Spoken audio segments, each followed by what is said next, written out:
Hello students, ये आपका part 7 video इस चैप्टर का। पार्ट 7 वीडियो में चैप्टर 5 के विविध प्रश्नावली पे है और क्वेश्चन नंबर है 12। यहाँ पे Z1 और Z2 दो सम्मिश्र संख्याएं दी हैं, तो निम्नलिखित का मान निकालना है। देखो हम लोग पहले इसका मान निकाल लेते हैं। यहाँ क्या दिया है, Z1 इंटू Z2 बटा में Z1 का संयुग्मी कंजुगेट। तो पहले इसको निकाल के और फिर उसका रियल पार्ट देख लिया जाएगा। तो Z1 इंटू Z2 यानी कि 2 माइनस आयोटा इंटू में -2 प्लस आयोटा, यही ना। और नीचे देखो Z1 का संयुग्मी यानी कि यहाँ पे आ जाएगा 2 माइनस आयोटा का कंजुगेट। चलिए ऊपर देखिए, इंटू करो, माइनस का 4 प्लस का 2 आयोटा प्लस का 2 आयोटा माइनस का आयोटा स्क्वायर, और नीचे देखो हो जाएगा 2 प्लस आयोटा।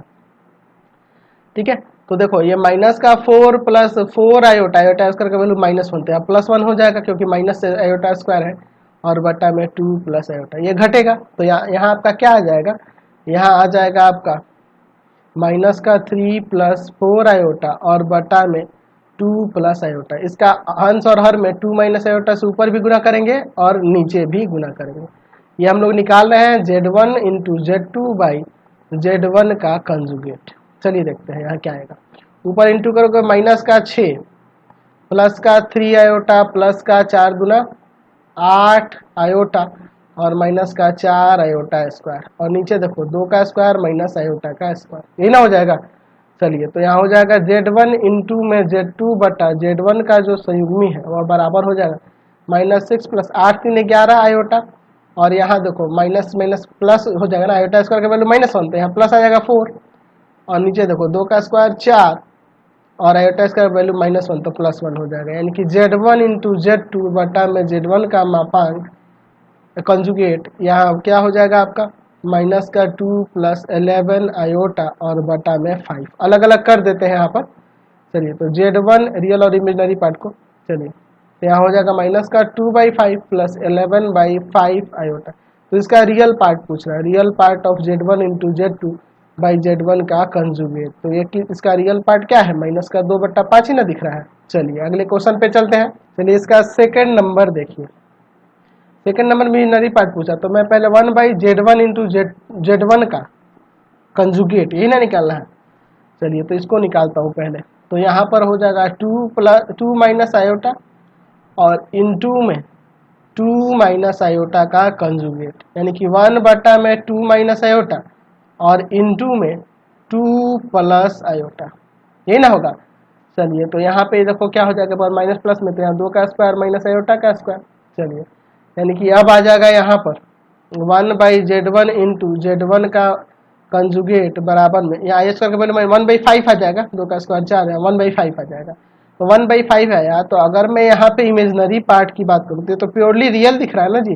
तो इमेजनरी पार्ट की बात करें, imaginary part Z1 into Z1 के 1/Z1 इंटू Z1 के कंजुगेट, तो वो 0 हो जाएगा, क्योंकि यहाँ सम्मिश्र संख्या, यहाँ जो इमेजनरी पार्ट है वह गायब है, यानी वहाँ 0 है। समझ गए। चलिए अगला क्वेश्चन दिया 13 नंबर, सम्मिश्र संख्या, इसका मापांक और पूर्णांक निकालना। तो देखो मापांक निकालने के लिए मैंने बता रखा है दो तरीके से, एक तो या तो इसका परिमेयकरण करके हम लोग इसे एक सिंपल सम्मिश्र संख्या के रूप में व्यक्त कर देंगे, और फिर उसके बाद हम लोग उसका मापांक पूर्णांक निकालेंगे। दूसरा तरीका है हम लोग फॉर्मूले के आधार पर कर सकते हैं। तो हमने पढ़ा है ना कि Z1/Z2 का जो मापांक होता है वह Z1 के मापांक और बटा में Z2 के मापांक, यानी इनके अलग अलग मापांक निकाल के भाग कर देंगे तो इसका मापांक हो जाएगा।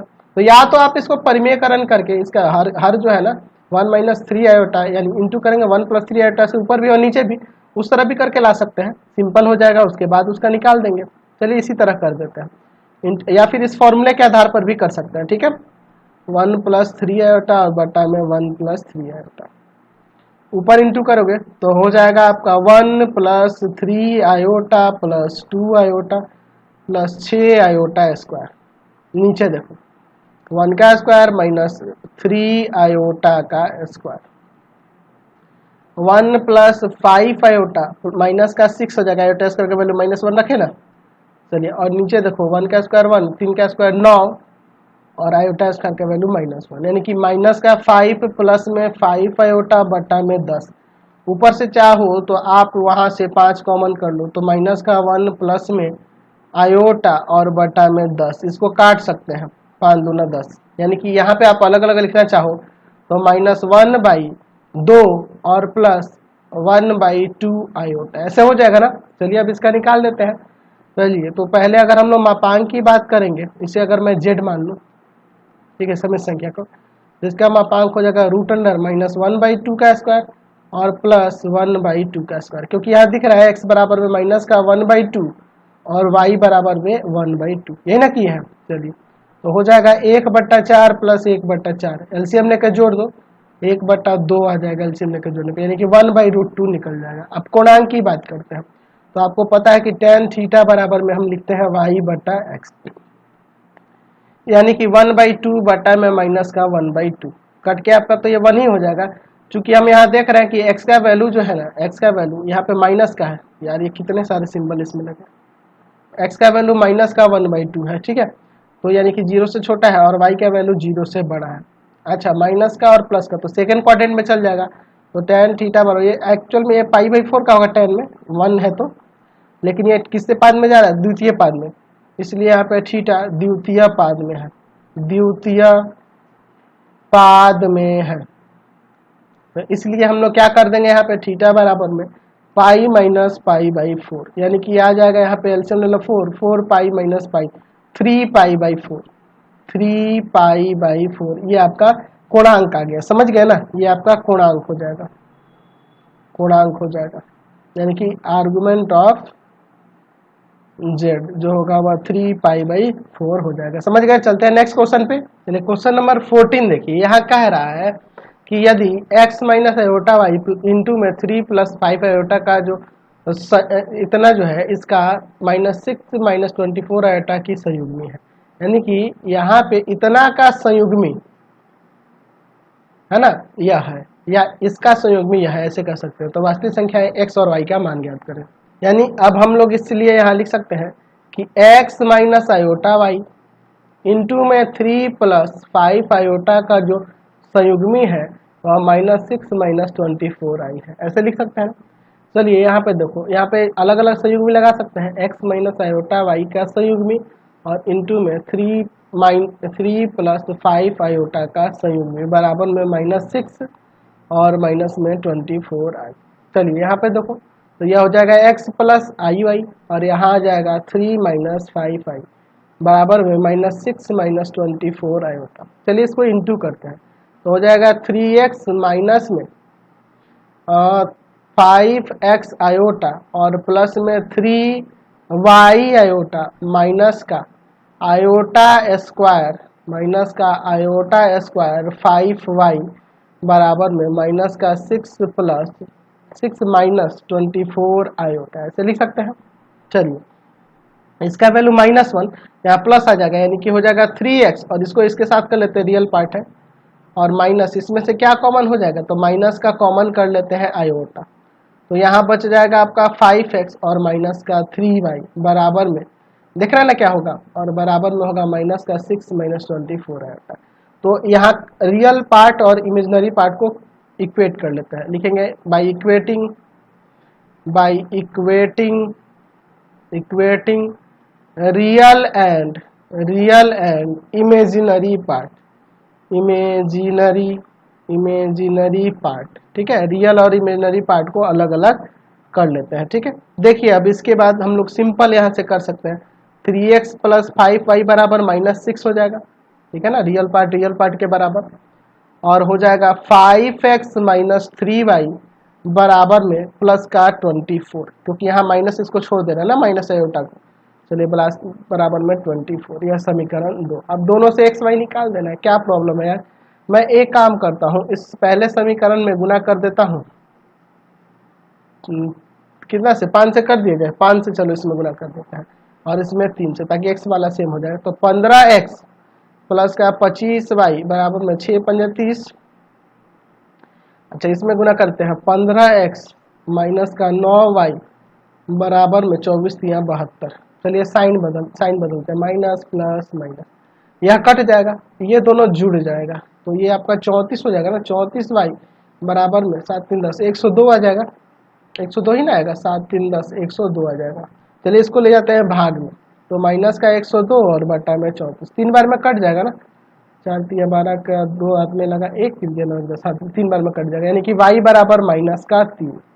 तो y का मान समीकरण 1 या 2 में रख दो, y का मान समीकरण एक में रखने पर, ठीक है, समीकरण एक में रखने पर, तो 3x प्लस में 5y की जगह -3 बराबर में -6, तो 3x माइनस का 15 बराबर माइनस, ये जाके उधर प्लस का हो जाएगा, तो घट जाएगा आपका, आ जाएगा इधर 9, ये जाके प्लस का होगा ना, तो -6 + 15 तो 9 आ जाएगा, 3x बराबर में 9, x बराबर ये जाके भाग करेगा तो आपका 3 आ जाएगा, तो x का 3 और y का -3 आपका आंसर आ गया। इसका मापांक निकलना, तो चलो ना यार पहले इसे सिंप्लीफाई करते हैं, इसका एलसीएम ले ले, 1 माइनस आयोटा इंटू में 1 प्लस आयोटा, इसमें इससे भाग करेंगे, यह जाके ऊपर गुना करेगा तो 1 प्लस आयोटा का होल स्क्वायर हो जाएगा, माइनस इसमें इससे भाग करेंगे, यह जाके ऊपर गुना करेगा तो 1 माइनस आयोटा का होल स्क्वायर हो जाएगा।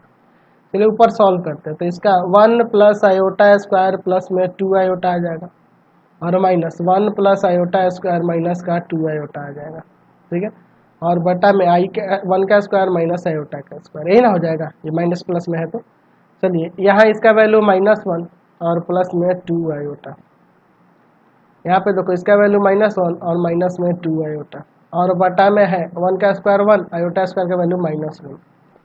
चलिए अगले स्टेप में देखते हैं, यहाँ 1 से 1 कटेगा, यहाँ भी 1 से 1 कटेगा, यहाँ 2 आयोटा, यहाँ माइनस माइनस प्लस 2 आयोटा, और नीचे आपका 2 हो जाएगा, तो ऊपर देखो 4 आयोटा बटा में 2, इसको काट देंगे 2 बार में, यानी 2 आयोटा यहाँ से आ जाएगा। तो मैं यहाँ देख रहा हूँ, इसे मैं 0 + 2 आयोटा लिख सकता हूँ ना, तो इसका हमें क्या निकालना है, इसका हमें मापांक निकालना है, मापांक निकालना है, ठीक है, मॉडुलस निकालना, तो √0 का स्क्वायर प्लस 2 का स्क्वायर, यही ना हो जाएगा आपका।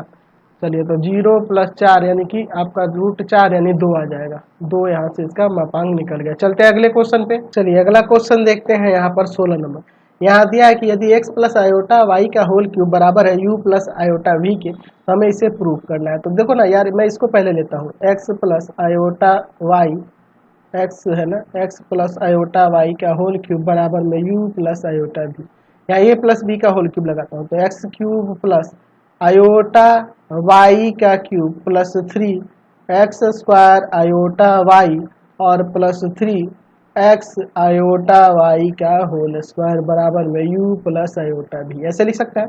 इसका क्यूब x³ होगा, आयोटा क्यूब, आयोटा क्यूब का वैल्यू माइनस आयोटा और इंटू में y का cube plus 3x² y iota, और यहाँ पे देखो क्या होगा, यहाँ पे आपका आ जाएगा आयोटा स्क्वायर का वैल्यू -1 यानी -3xy² बराबर में u + आयोटा v। तो यह रियल एक साथ कर लेते हैं, x³ - 3xy² और यहाँ से आयोटा बाहर निकाल लेते हैं, ठीक है, तो आयोटा बाहर निकालते हैं, तो यहाँ बच जाएगा आपका 3x² y और माइनस का y³ बराबर में u + आयोटा v, ऐसे लिख सकते हैं ना, कोई दिक्कत नहीं है। अब इक्वेट कर देते हैं, लिखते हैं by equating real and imaginary part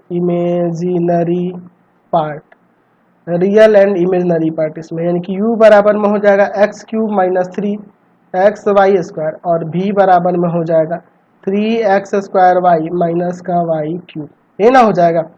चलिए अब चूंकि इन दोनों को हमें प्रूव करना है u/x प्लस v/y, यही ना दिया है आपको, जो प्रूव करना है उसमें यह दिया है। चलिए तो मैं इसी को ले लेता हूँ, LHS को इसको ले लेता हूँ और वहाँ पे रखता हूँ किसको, u और v का वैल्यू, तो x³ प्लस माइनस का 3xy², सॉरी माइनस है ना, माइनस है सॉरी, -3xy² और बटा में x, ठीक है, और प्लस 3x² y माइनस का y³ बटा में y। चलिए ऊपर से एक x कॉमन कर लेते हैं, तो बचेगा x² - 3y² और बटा में x, और यहाँ पे y कॉमन कर लेते हैं, तो 3x² माइनस का y² और बटा में y से y गया, x से x गया। यहाँ देखो इसको और इसको जोड़ेंगे तो आपका 4x² हो जाएगा और माइनस का 4y² आ जाएगा। यहाँ दिया है आपका u/x प्लस v/में y। चलिए 4 सिर्फ कॉमन करेंगे, हमारा काम हो गया, तो u/x प्लस में v/y बराबर 4 कॉमन करके x² माइनस y², यही ना आपको प्रूफ करना था, देखो ना यही ना था क्वेश्चन में, हो गया प्रूफ। क्वेश्चन नंबर 17 देखिए, अल्फा और बीटा भिन्न सम्मिश्र संख्याएं हैं, यानी कि दो अलग अलग सम्मिश्र संख्याएं हैं और यहाँ बीटा का जो मापांक है ना वह 1 है, मॉडुलस इसका 1 है, तो इसका मान निकलना है। चलिए देखते हैं। अच्छा, एक हम लोग फॉर्मूला पढ़े हैं कि किसी सम्मिश्र संख्या के मापांक का वर्ग उस सम्मिश्र संख्या और उसके कंजुगेट के प्रोडक्ट के बराबर होता है, हम लोग पढ़े हैं ना। तो अगर मैं यहाँ पे लिखूँ कि बीटा माइनस अल्फा बटा में 1 माइनस अल्फा का मापांक इंटू बीटा, ठीक है, सॉरी सॉरी ये कंजुगेट है ना, कंजुगेट इसका वर्ग लिखो, इसका वर्ग लिखूं तो इसे हम लोग एक बार यह सम्मिश्र संख्या यानी कि आपका हो जाएगा बीटा माइनस अल्फा बटा में 1 माइनस अल्फा का कंजुगेट इंटू बीटा, और फिर आपका हो जाएगा कंजुगेट किसका, बीटा माइनस अल्फा बटा में 1 माइनस अल्फा का कंजुगेट इंटू बीटा। समझ गया ना, किसी सम्मिश्र संख्या के मापांक का जो वर्ग होता है उस सम्मिश्र संख्या और इनटू उस सम्मिश्र संख्या के कंजुगेट के प्रोडक्ट के बराबर होता है। तो देखो इस सम्मिश्र संख्या के मापांक का वर्ग इस सम्मिश्र संख्या और इसके कंजुगेट के प्रोडक्ट के बराबर हो गया। चलिए अगले स्टेप पे देखिए। मैं इसको LHS को वैसे ही लिख के लेके चलता हूँ क्योंकि इसी का ना वैल्यू हमें निकालना है, बस स्क्वायर को उधर बाद में रूट में भेज दिया जाएगा। चलिए यहाँ देखो एक काम करते हैं, हम इसको सॉल्व करते हैं। तो यहाँ बीटा माइनस अल्फा बटा में 1 माइनस अल्फा का कंजुगेट इंटू बीटा, यहाँ पे देखो क्या होगा, सबका अलग अलग कंजुगेट लगा सकते हो। तो बीटा का कंजुगेट बीटा, अल्फा का कंजुगेट अल्फा का कंजुगेट, और यहाँ देखो इसका देखो 1 माइनस अल्फा के कंजुगेट का कंजुगेट अल्फा आ जाएगा और बीटा का कंजुगेट यहाँ पे बीटा हो जाएगा। ठीक है, चलो बीटा का कंजुगेट है ना, यहाँ पे बीटा का कंजुगेट आ गया। अब ऊपर ऊपर मल्टीप्लाई करते हैं और नीचे नीचे मल्टीप्लाई करते हैं, तो ऊपर हो जाएगा बीटा इंटू बीटा का कंजुगेट माइनस यहाँ पे इसमें करेंगे तो अल्फा का कंजुगेट इंटू बीटा, इसमें से करते हैं तो माइनस अल्फा इंटू बीटा का कंजुगेट, और यहाँ देखो minus minus plus alpha into alpha का कंजुगेट, और नीचे देखो यहाँ भी इंटू करो 1 में 1 से 1 माइनस फिर आपका अल्फा इंटू बीटा का कंजुगेट, देख रहे ना इसमें इससे गुना होगा, और फिर यहाँ पर आ जाएगा minus alpha into beta, alpha का कंजुगेट इंटू बीटा, और प्लस यहाँ पे हो जाएगा अल्फा इंटू अल्फा का कंजुगेट और इंटू बीटा का कंजुगेट। ठीक है, चलिए अब आप जानते हो फॉर्मूला, किसी समिश्र संख्या और उसके कंजुगेट का जो प्रोडक्ट होगा वह उस समिश्र संख्या के मापांक के वर्ग के बराबर होगा। और यहाँ पे माइनस का अल्फा का conjugate into beta minus alpha into beta का कंजुगेट, यहाँ पे हो जाएगा बीटा का मापांक का वर्ग, सॉरी अल्फा के मापांक का वर्ग, 1 माइनस अल्फा इंटू बीटा का कंजुगेट माइनस अल्फा का कंजुगेट इंटू बीटा, और यहाँ देखो इसका हो जाएगा यहाँ पे अल्फा के कंजुगेट अल्फा के मापांक का वर्ग, और यहाँ पे हो जाएगा बीटा के मापांक का वर्ग फॉर्मूला के अकॉर्डिंग। चलिए इसका वैल्यू 1 दिया है ना, आपके क्वेश्चन में कह रहा है कि बीटा का जो मापांक है वह 1 है, तो उसका स्क्वायर माइनस अल्फा का conjugate into beta minus alpha into beta का कंजुगेट और प्लस अल्फा के मापांक का स्क्वायर। नीचे देखो यहाँ इसे मैं अगर बात करूँ तो ये 1 ही रहने देता हूँ, इसको मैं इसको पहले और इसको बाद में लिखूंगा तो कोई फर्क नहीं पड़ेगा, ताकि ये ऊपर नीचे सेम दिखे इसलिए मैं कर रहा हूँ, और कोई बात नहीं है।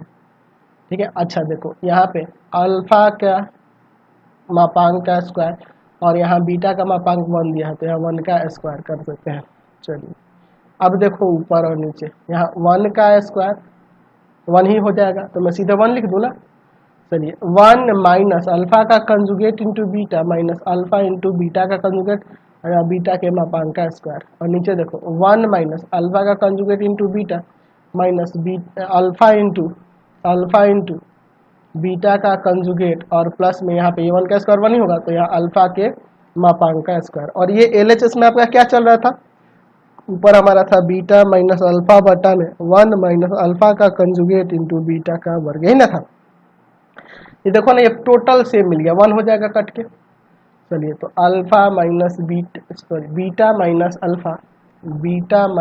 अल्फा बटा में 1 माइनस अल्फा का कंजुगेट इंटू बीटा का स्क्वायर, स्क्वायर जाके रूट ले जाएगा, 1 का रूट 1 ही हो जाएगा, क्योंकि ये प्लस में लेंगे क्योंकि मोड में यह दिया है ना, बीटा माइनस अल्फा बटा में 1 माइनस अल्फा का कंजुगेट इंटू बीटा बराबर में 1 का रूट 1 ही होगा। ये आपका आंसर हो गया, समझ गए। चलिए अगले क्वेश्चन पे चलते हैं। चलिए अगला क्वेश्चन देखिए, यहाँ समीकरण दिया है 1 माइनस आयोटा का पावर x, इसके मापांक का स्क्वायर, मापांक का पावर x बराबर में 2 का पावर x के शून्योत्तर पूर्णांक मूलों की संख्या ज्ञात कीजिए। अच्छा, यहाँ पे हमें x का मान निकालना होगा। चलिए हम लोग देखते हैं। इसका यहाँ पे मापांक करा यानी 1 का स्क्वायर प्लस माइनस 1 का स्क्वायर हो जाएगा, और यहाँ पर हो जाएगा इसका पावर x बराबर में 2 का पावर x। तो यहाँ देखो क्या आएगा, √2 आ जाएगा ना, तो √2 का पावर x हो जाएगा। तो मैं इसे ऐसे लिख सकता हूँ 2 का पावर x बाई 2 बराबर में 2 का पावर x, यानी कि बेस इक्वल तो पावर बराबर, यानी x बराबर में x बटा 2। ये आके इसमें गुना करेगा, 2x बराबर में x इधर आके घटा देंगे, x बराबर में 0। यहाँ से आंसर आ जाएगा, यानी कि इसके इक्वेशन के कोई भी सॉल्यूशन नहीं है, 0 सॉल्यूशन है। x का मान 0 आया तो पूर्णांकों के मूलों की संख्या पूछी, तो उस मूलों की संख्या क्या होगी, 0 हो गई। क्वेश्चन नंबर 19 देखिए, यहाँ पे यह दिया हुआ है और इसे हमें साबित करना। तो मैंने आपको बता रखा है पहले भी, a plus i b c plus i d e plus i f है ना, और g प्लस आई एच बराबर में दिया है a प्लस आई बी। तो दो काम कर सकते हैं, एक तो इसे समीकरण 1 मानकर और इसका दोनों तरफ कंजुगेट लेकर समीकरण 1 में समीकरण 2 से गुना कर दूंगे, जो आपको विधि मैंने बता रखी है। दूसरा तरीका यह है कि हम दोनों तरफ इसका मापांक निकाल लेंगे, तब भी आपका काम हो जाएगा। यह दूसरे विधि से मैं बता दे रहा हूँ, क्योंकि आपको पहली विधि तो समझ में आ गई है कि दोनों तरफ कंजुगेट लेकर और समीकरण जो आएगा उसको 2 मान लेंगे और इसे समीकरण 1 और एक दूसरे में गुना कर देंगे। ऐसा क्वेश्चन इस एक्सरसाइज में हम लोग बना चुके हैं, या दोनों तरफ इसका हम लोग मापांक लेके भी काम चला सकते हैं। तो देखो इसके मापांक क्या होंगे, इनके अलग अलग मापांक के बराबर, यानी √a² प्लस b² इंटू में √c² प्लस d², ऐसे ना होगा, और e² plus f² g² plus h²। जानते हैं ना आप लोग रूल, या इनके अलग अलग मापांक के बराबर हो जाएगा, इनके प्रोडक्ट का मापांक इनके अलग अलग मापांक के प्रोडक्ट के बराबर होता है ना जी। और इधर a² प्लस b², दोनों तरफ वर्ग कर देते हैं तो हट जाएगा रूट। दोनों तरफ वर्ग करने पर सारे रूट हट जाएंगे, जो हमें प्रूव करना था। आ गया, बहुत सिंपल है, a² plus b² c² plus d² e² plus f² और g² प्लस h² बराबर में a² प्लस में b²। यही ना हमें प्रूफ करना था। चलते हैं अगले क्वेश्चन पर। चलिए क्वेश्चन नंबर 20 देखा जाए। यहाँ पे एक समिश्र संख्या का पावर m दिया है बराबर में 1, m का न्यूनतम पूर्णांक मान ज्ञात कीजिए। चलिए देखते हैं इसको। 1 प्लस आयोटा बटा में है 1 माइनस आयोटा का पावर m बराबर में 1। मैं अंदर ही इसका परिमेयकरण कर लूंगा। 1 प्लस आयोटा बटा में 1 माइनस आयोटा है, इंटू कर दूंगा 1 प्लस आयोटा से और नीचे भी 1 प्लस आयोटा से और पावर में 1। हर का परिमेयकरण कर रहे हैं। चलिए देखते हैं, ऊपर ऊपर इंटू करेंगे तो 1 plus iota plus iota plus iota square, और पावर में m है, m ही रहने दो, और बराबर में 1। नीचे देखो एक बार प्लस में माइनस 1 तो एक बार प्लस माइनस में है तो 1 का स्क्वायर माइनस आयोटा का स्क्वायर, ऐसे हो जाएगा। ऊपर देखो 1 प्लस 2 आयोटा, आयोटा स्क्वायर का वैल्यू -1, और यहाँ -1 होगा इसका भी वैल्यू, तो माइनस और यहाँ माइनस तो +1 हो जाएगा, और पावर में m बराबर में 1। यह कट जाएगा, यहाँ हो जाएगा 2 आयोटा बटा में 2 का पावर m बराबर में 1। 2 से 2 कट गया, आयोटा का पावर m बराबर में 1। तो मुझे कम से कम न्यूनतम पूर्णांक लेना है, धनात्मक न्यूनतम पूर्णांक बताना है, जिसके लिए m का वैल्यू ये सब हो जाए। क्योंकि देखो अगर मैं यहाँ पे चाहूँ तो इसे ऐसे लिख सकता हूँ, आयोटा का पावर m और यहाँ पे -1 का स्क्वायर, क्योंकि मुझे आयोटा यहाँ लाना है, ठीक है। -1 का स्क्वायर ऐसे कर सकते हैं, -1 का स्क्वायर +1 होगा। अब कहोगे कि सर -1 का पावर 4 भी तो ले सकते हैं, -1 का पावर 8 भी तो ले सकते हैं, -1 का पावर 6 भी तो ले सकते हैं। बिल्कुल ले सकते हैं, लेकिन आपके क्वेश्चन में क्या कह रहा है कि न्यूनतम पूर्णांक मान होने चाहिए, यानी कि यहाँ पे कम से कम हो, तो सबसे छोटा यही होगा जिसके लिए सेटिस्फाई करेगा। तो i का पावर m, ये -1 की जगह आयोटा स्क्वायर रख देते हैं, आयोटा स्क्वायर रख देते हैं, आयोटा स्क्वायर का स्क्वायर, तो यहाँ आयोटा का पावर m बराबर में आयोटा का पावर 4 हो जाएगा, इसलिए m का वैल्यू 4 हो जाएगा, इसलिए m का वैल्यू क्या हो जाएगा, 4 हो जाएगा। समझ गए? तो इसी के साथ वीडियो एंड करते हैं, क्योंकि आपका पूरा चैप्टर यह खत्म हो गया। इससे रिलेटेड वीडियो देखने के लिए सीधे डिस्क्रिप्शन में जाएंगे और इससे संबंधित नोट्स के लिए www.ravikantsir.in पे जाएंगे, ravikantsir.in पे, वहाँ से आप सभी सब्जेक्ट के नोट्स भी डाउनलोड कर सकते हैं। Thanks for watching the video.